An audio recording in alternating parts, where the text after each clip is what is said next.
So last May, we had the opportunity to speak with our guest. It happened to be on the season 1 finale of his show Sirens on the USA Network. And this week we have the opportunity to speak with him yet again. However, this time right before the season 2 premiere, as it premieres with back-to-back episodes this Tuesday, January 27th, 10 p.m., 9 Central. Please welcome back to the podcast, Mr. Kevin Bigley. Kevin, thanks for joining us again, man. Hey, thanks for having me. Or should I say, Kevin... That's a hell of an intro, man. I like that intro. That's a nice, big intro. I appreciate it. I'm wondering though if maybe we should have called you Kevin Emma Watson Bigley. Yeah. It's been a big reveal. I've been Emma Watson this entire time. I just got tired of hiding, and I am who I am, and I'm Emma Watson strong, and just don't want to let the world know. Well, congrats on the new movie coming out, Belle, or Beauty and the Beast, whatever it's going to be called. Belle, no. Playing Belle, Beauty and the Beast. It's a big role. I'm going to do my best to kind of show the intricacies of the character, and see which does conquer love, Beauty or the Beast, or maybe the Beast. I don't know. We're going to see. We're going to see come Christmas. So it's been about 9 months since last we talked to you. Other than, being Belle in the new live action Beauty and the Beast, how have things been with you? Awesome. I played, Peter Pan in the live action, musical on ABC as well. That one really good. It's been fantastic since then. So I'm also trying to plan a live-action musical, Terminator 2: Judgment Day. Hopefully, Disney's not too big on. It's pretty violent, but I'm going to see what I can do if I can get that one to you guys in Christmas 2018. But we'll see. All right. Well, look, I'm glad you picked that one out of all of them, because that one is by far the best out of all. Yeah, I know. Or whatever. Natural progression. I've always believed. It's not going to show in the writing of Beauty and the Beast, but I will be playing Belle as a cyborg. You're just not going to see it. But yeah, I've always viewed Beauty and the Beast as a prequel to Terminator 2. Terminator 2. I got it. Yeah, that makes sense. So I have a little bit of a confession to make to you since last time we spoke to you. Last time we talked to you, we were talking to you on the night of the finale, and I will fully admit I had not yet had an opportunity to check out Sirens. However, since then I have binge watched all of season 1 in a matter of about 4 hours on Netflix. And let me tell you, man, I am really, really, really digging the show. It's probably by like the 3rd or 4th episode, I can honestly say it probably very quickly became one of my favorite shows that USA has out, man. It's just that is awesome. Internet, man. Internet. What a time to be alive. It's one of those shows that if you watch a show with a group of people and everybody laughs, it's one thing. But a show that can make you belt out loud when you're by yourself watching, man, that's a home run. And that is what this show is. What was that? Did we do that? Yeah, oh my God, I was laughing so much. Good. Yeah. Yeah. No, it's good, man. I think it's a funny show. I think it gets funnier, and if you like season 1, season 2's even better. Even Dennis Leary said that, which I saw in an interview that he did. He even admitted it. So I can quote Dennis Leary in saying that our show is better than last year. So it's I'm basically like we just interviewed Dennis Leary then. Yeah. No, I've always said that I'm pretty much Dennis Leary. He doesn't agree. And Emma Watson. And Emma Watson, and Allison Williams. I always viewed myself as a meatloaf of a person, just a variety of gumbo. I'm just kind of, I'm all mixed up. Yeah.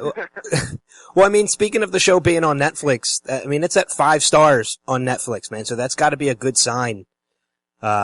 What the exposure of the show I has. mean, not to saying anything, like, but is it, okay, is a 5-star rating based off of your interest, saying that, hey, you'd be really interested in this, or is it 5 stars like, hey, this is a really good show? No, you have... I get ratings, I see things that are rated 5 stars, I'm like, that's not a 5-star thing. Like, but I think it was rating off of my personality. So, I like, Say Yes to the Dress. I was like, that can't be a 5-star thing. It's rating off based on my wife, not me. I don't love Say Yes to the Dress. Maybe I do. I don't know. Emma watches it. Did you say your wife watches Say Yes to the Dress? My wife watches it, yeah. Yeah, well, I mean, I'm on that boat, TV, too. So, like, if I'm making a sandwich or something, I'm like, what are you watching? She's like, Say Yes to the Dress. And she's like, I'm just going to finish this episode. But, like, I can't not. I'm going to sit there and eat my sandwich. But it's reality TV, and it's engineered in such a way that you're like, you know what?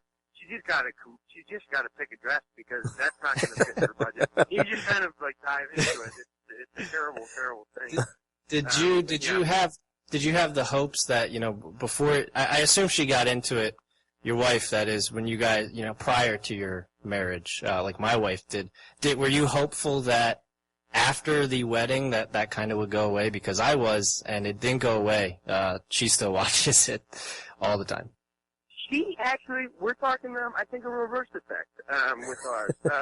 If she was into it before I even proposed, then, and then once she realized that it was a reality and she actually had to spend money on a dress, like ungodly, where it was just like, it definitely went against her principles of, buying money spending that much money on flowers and things. She was just like, this is a ridiculous thing. The wedding is a great idea until you start to have one, and you're like, why did we do this? This is a terrible idea. The student just ran away. Yeah. It's too late. It's too late to just run to the courthouse really quick and just erase everything, Until the honeymoon. And everyone de-invite, Well, getting back to Sirens real quick, did you guys learn anything from season 1, you think, that helped you for the new season? I learned absolutely nothing. I don't like the show. No, we learned a lot. I mean, you get to, just like, the more and more you play a character, the more and more you get to know them, and the more and more you get to know how to kind of mine them for comedy and things, as you kind of learn their intricacies, and you get to know the writers more, and things like that. You're spending more time with them, going out for more drinks, you're telling more stories with each other, so you get to know each other more. And then also with comedy compared to like a lot of dramas, I think that, I don't want to like blanket statement this, but like comedies tend to get better, I think, compared to dramas, because dramas usually have a hook premise, with like a pilot. It comes out and you're like, ooh, gee, like, remember that one that was like Alcatraz? Yeah. Abrams did a long time ago? Yeah, it was like, what a cool premise. And then the pilot's awesome, and then I think it's kind of like, what? We're going to do that again? There's going to be a different criminal every time. It's like, it's hard to maintain a premise for a long time. It's easier to maintain characters for a long time. That's why, like, Big Bang Theory and Office and Cheers and those, they're on for so long because people just like to spend time with those characters for a long, long time. So I think as an actor, you start to spend a lot of time with that character as well, and you have a good time with it, and you get to know more and more about it. Yeah, I mean, that's a good point. I never even realized that you make a good point with, like, it's like you see so many more comedies that have 7, 8, 9, 10 seasons than you do dramas just because they run dry. Right. But I mean, the ones that do, like Breaking Bad, that beats like almost any comedy. That's a feat, and that was only what, like 6 seasons? Really, 5 seasons? I mean, that's an incredible feat to keep a premise going that long and dive that deep into something. It's pretty incredible. Yeah, exactly. And for your character, towards the end of season 1, we saw a little bit more of a, I guess you call it a weird relationship budding between your character Brian and Voodoo, one of the female EMTs. Can we expect to see anything more come out of that going into season 2? No, Brian dies around episode 3, so you're not going to see anything. Yeah, I'm in a coma the whole time. Visit me. It's like that Sandra Bullock movie. It gets pretty weird. It gets pretty strange, I'd say. Like we kind of navigate this platonic thing. Brian starts to push it, and then there's an episode coming up with that Brian believes that he has transcended his sexuality, and he calls himself a transensual. So he tries to prove how he just doesn't see hotness and things like that. So they kind of navigate every pathway you could take with that relationship. They take it. So there's definitely a lot. It takes a front seat in a couple episodes in a pretty cool way, and it was fun to be able to go there. Bob certainly wanted to explore it quite a bit, so it was really fun. Yeah, I mean, I don't know if you can get much weirder or a weirder way to start a relationship than giving somebody a finger in a birdhouse. That's just. Yep. Yeah. I know it's like starting a season with an episode of horse porn. What we're known for, I suppose. that might be my favorite episode, but. Yeah, it's a good one. It's a good one. So we have some. I don't know, man. We have some ones that I honestly believe that if you take any episode of this, and this isn't me blowing smoke. Maybe it is. It probably is. But I honestly do believe that every episode this season is better comparatively than any episode last season. I think we've created. We've gotten that far with it, and I'm pretty proud of it. Yeah, I mean. Go ahead. I was going to say I don't doubt that at all, because we had an opportunity to see an advanced screening of the premiere, and I mean, you guys are off to a great start just in the first episode of the season. So I really can't wait to see what the rest of the season holds. Yeah, we're pretty stoked. And then if you tune in, there's that one that's called Super Dick. That's the one you guys saw, right? Yes, yeah. Yeah, Super Dick, appropriately titled. Okay. Yeah. And then we have the next one is, I like Super Dick a lot, but I actually like the one after that even better. Mosley kills it in the next one, and Brian ends up taking a girl to prom. He ends up going to prom, which is a fantastic Brian goes to prom thing. They're talking about navigating some strange waters. Brian ends up to prom. Well, I mean, I know last season you had told us a story about, with Dennis being pretty hands-on, you had told us a story about, how Dennis would ride in the back of the rig sometimes, and depending on the HD, you're surprised people don't see the smoke from his cigarette when he's sitting in the back. Right. And I will honestly tell you that when I was watching the show, I looked for it. I don't know if it was a true story or not, but I looked for it every once in a while, when I was watching. Has Dennis been as hands-on this season as he was last season? He's created a show on FX that is built to destroy our show. It's very Terminator-like Skynet thing. He's working on Sex, Drugs, and Rock and Roll, which is really good. Actually, I went over to Connecticut to shoot in Indy, so I was close by, and he films in Brooklyn, so I went over to Brooklyn to see his set. And it's really fancy, and the show's really cool, and it's really funny, and it's going to be a huge hit, of course, and to be super busy and prolific. But he oversaw our whole show. He made notes and stuff, and of course wrote on our show. So yeah, he was super hands-on. He wasn't there as much because of his show, and that's just the way it shook out. But I mean, we have Bob Fisher, and he was always corresponding with Bob. Yeah, I mean, it ended up great, and I think Dennis was super confident. We took it as a vote of confidence. It's kind of like Dad throwing you the keys to the car on Saturday, and you're like, okay, thanks, man. Yeah. And you're just going to try not to drink too much and try to sneak back in. Well, I know last time we talked to you, we talked about your character's nickname being Kevin, and you going up to Dennis when you found out that was the nickname. Do you have an actual nickname on set, or does everybody call you Brian? Or Kevin? Probably Apple. Jackass. Shut up. I'm usually called Shut Up pretty often. I think that's it. I was always called Smalley when I was a kid, because I was so small. They used to call me Kevin Smalley, or Not So Bigley, because I was just a tiny little kid. But those were my nicknames. And then I beat the hell out of those guys. No way. This may be way out of left field, but has anyone ever called you Bigglesworth? Because I feel like that basically just writes itself. Okay. Yeah. Bigglesworth was Biggie Smalls. I mean, I've pretty much heard them all. Bigley Chew, there was another one, and then just Bigley that's a Chew, good one. Big.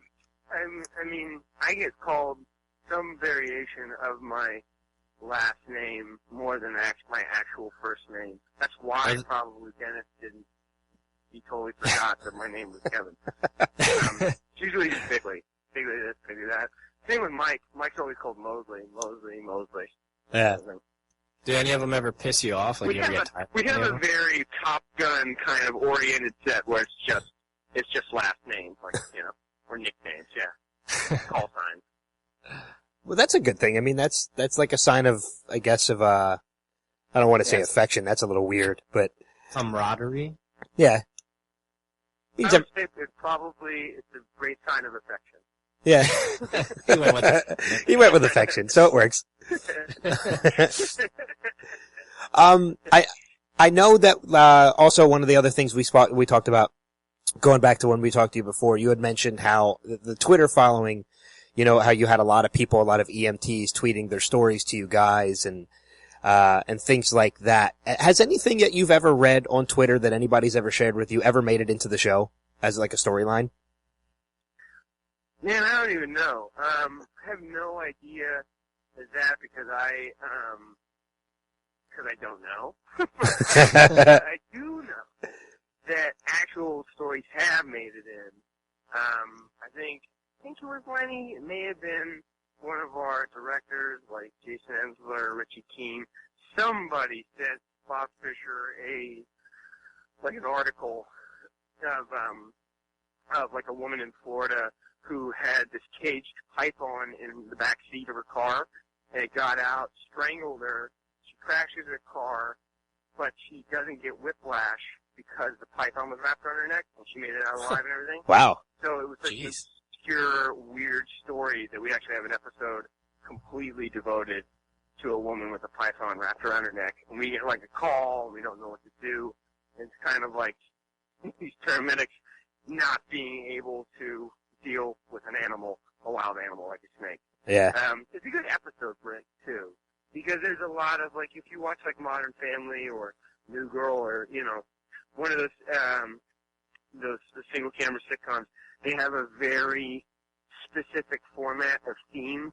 A theme is introduced in the beginning, then you have an A and B story, and they kind of go off on their own ways that are dedicated towards the theme, and then they both collide in the end. That's like your classic television, archetype, and that's episode archetype, and it's every successful television show anyway, usually follows that kind of structure. Bob's very theme-heavy, so you see a lot of that awesome structure in our show, but then you have kind of like season breaks, like an episode with Python, that we have like a 10.5-page scene, which will play out close to 10 minutes of us just standing around the snake, not knowing what the hell to do. So it's a nice little archetype kind of breakup that kind of helps the rest of the season. It's just really smart writing is what it is. And that's what they do a lot of. I think you break the show down better than any guests we ever had on before. You really break it down, man. That's awesome. Well, good. Yeah, you'll be a director one day. You can direct an episode one day. Moses is usually so drunk he doesn't even know where he is at the time. Daniel's just dumb as a sack of rocks, so there's no talking to that guy. Yeah. I love too how, and obviously this is something I would say was probably of Dennis's doing, but I loved seeing Lenny Clark join the cast, even just as a supporting cast in a couple episodes. Cause I know him and Leary have been friends for a long time. Yeah, they are friends, and they like. But it's funny because when Dennis is ever around Lenny, that's the quietest you'll ever see Dennis, because all he's doing is listening to Lenny talk, because Lenny is so funny. I had a friend, my buddy Andrew, came by the set one day in Chicago, and he came by, and Lenny was on. Lenny was there, you know, and I was just like, I was like, you know who Lenny Clark is? He goes, yeah, I heard of him. And I was like, well, I just want you to know that you're about to meet, in my God's honest opinion, one of the funniest people alive. Like, just naturally funny. And he was like, okay, well, we'll see about that. And I introduced him to Lenny, and I just kept feeding, because Lenny's like a wind-up toy, man. You can just be like, hey, Lenny, tell this story. And even if he already told it 3 times that day, he'll tell it like 2 more times. And just, if not funnier. So he's that good, you know. So he just starts telling my buddy Andrew all of these stories, and Andrew's just dying of laughter. And we go out to eat, and we're in the car, and Andrew turns to me after like a silent ride in the car, and he goes, I think that guy might be the funniest person alive. Like, I know, he is. He really is. He is like we also had like a similar impact, somebody we have on the show this year, as a guest star, is Andy Kindler. Okay. Andy Kindler is one of the funniest guys I've ever met, too. That guy had everybody just rolling just by talking, just by just nothing, you know? Like, it's borderline, like, him being a comedian isn't as much of, like, him just being funny. It's more of, like, a compulsion, like a sickness. Like, he has to tell a joke. And it's just, you're benefiting from the illness of comedy. It's fantastic. He's one of the funniest people I've ever met. He's so fucking funny. Yeah, I don't know if you had ever seen, this is going a couple years back, but Comedy Central did a roast for Dennis. And Lenny was one of the roasters there. And he was hysterical. So, yeah, I've been a fan of Lenny's ever since I saw that roast. He's a good storyteller. And that's what's so funny about him when he acts, too. He just knows how to break down the joke and how to tell it and just how to tell the story. So, he knows what's funny about it. He is probably featured in half of the season this year. He's back quite a bit, and it's awesome to have him be so far. Awesome. I know last season during the finale, you guys were all live tweeting while the finale was on. Are you guys planning on doing the same thing for the premiere this year? Like I said, Mosley drinks a lot, so I'm not sure he's going to be very coherent this year. And Daniels is pretty stupid. I don't know if he knows how to figure. He's got a new phone. He's trying to figure it out. And I think it's somewhere in the fine print of our contract that we have to. So we really like to do it because it's so easy to do because it's directly to your phone. Yeah. And also it's like because we do a single cam. We don't have the laughs that a multicam does. So I think Bob was saying something to the extent of like Twitter is the multicam audience for the single cam show. You know, you get your reactions and your laughs right away. You know, all of a sudden somebody, you know, there's a horse porn joke, and then all of a sudden you can look on Twitter and there's all your reactions, all your laughs. So it's like, oh, yeah, that's true. That land, you know. So there's no way of telling unless you have Twitter. So it's nice to. It's just so easy. I think anybody who's not doing is kind of a dick because it's too simple not to respond, you know, and interact with people. Yeah. While your show's airing. And plus, we've all seen these goddamn episodes 100 times. I mean, we've seen this season, you know, so I don't need to watch myself. I know exactly whether or not I did a good enough job, and I'll see on Twitter whether or not I did by the reactions. So, you know, I can, we go to Mosley's usually, he cooks, we all have our computers, and we just stare at the computers silently, responding while the show is airing. So we don't even watch our own show on TV. It's a weird thing. Yeah. I mean, I know last year you had talked about, you guys were watching with Mosley. I gotta ask you, man, do you have a bromance going on with him? Because I looked at your Twitter, which, by the way, if you don't follow Kevin, it's at Kevin Bigley. It is a picture of him. Yeah. Yep. He did a glamorous shoot. So he's a pretty big deal. And wore a fedora, which I thought he looked just elegant in. It's kind of, if you notice, Cock to the Side, it's kind of like a tragic clown. It's a comment on that, and I just thought it was such a masterfully done piece of work that I decided to put it on my banner. And then everyone else did it. Everyone else was loving it. So I'm trying to start a Mosley fan club just to get. I know they're out there. I know those fans are out there. And this guy, let me tell you, he's gonna be somebody big. So I just want to be there on the ground floor of it all happening. So I'm trying to get it. I might start a fan page. I might start a Twitter handle. I don't know, but feet are in the ground, and we'll see what sprouts up. Yeah, that's awesome. Gonna be somebody. Well, we're definitely going to direct everybody to your Twitter account at Kevin Bigley, as we said before. I love the tweets that you post, and you guys are going to be live tweeting during the show when it premieres this week. So, Sirens returns returns with season 2 this Tuesday, January 27th, with back-to-back episodes with every Tuesday following. After that, 10 o'clock, 9 o'clock Central. So Kev, thanks for joining us again, man. We gotta keep this going. We gotta get you on again later on. Yeah, So. no, please. If everybody tunes in, we can get a third season, and I'll be back here in 1 year from today. Yeah, sounds like a plan. You guys are great. Yeah, we're definitely happy for you. We're happy you got the second season, and we're going to continue to watch. So we're looking forward to it. Well, thanks, man. I appreciate it.